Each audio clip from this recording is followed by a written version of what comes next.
whether people are expecting from Diaz externally, I don't know. I think there's some pressure put on Diaz to be the 2022 version of himself. But even if you get the 2021 version of Edwin Diaz, that was still a good, solid closer.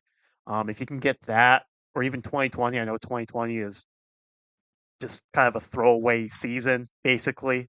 But that was really the turnaround for Diaz in his Mets tenure. So if you could get back to that 2021 version of himself, I think that'd be huge for the Mets.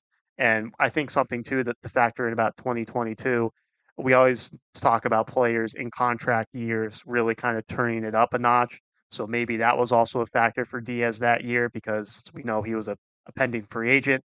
Uh, that after that season, obviously the Mets gave him the highest contract for a relief pitcher.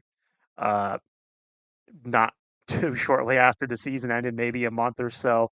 Um, not to say that Diaz is like, okay, I got paid, I'm going to take it down a notch. I don't think that's how he operates, but I think when you have that little extra juice in the system, uh, it also might contribute to on-field performance. We have seen it so much that um, it's a pattern, so to speak.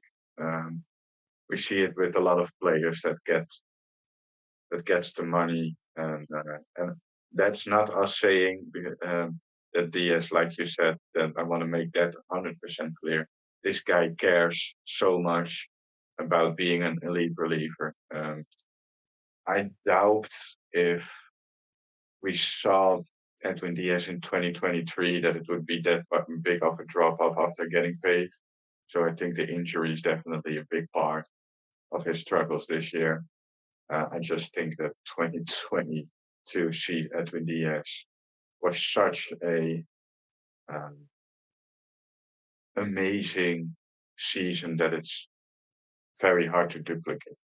Um, that he had that almost that Jacob deGrom slider pinpoint control down and away on that slider, and that was his money pitch. We saw with Jacob deGrom how much success he had with that pitch, and that's not me saying that Diaz's overall control was just as Jacob deGrom's, but that slider down and away was a pitch that he was able um, to throw there a lot.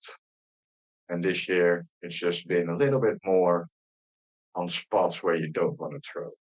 So if he finds that probably release point, like we mentioned, we aren't Jeremy Hefner or any pitching guru guys. We just like watching, but maybe it's finding that release point and that consistency in that release point.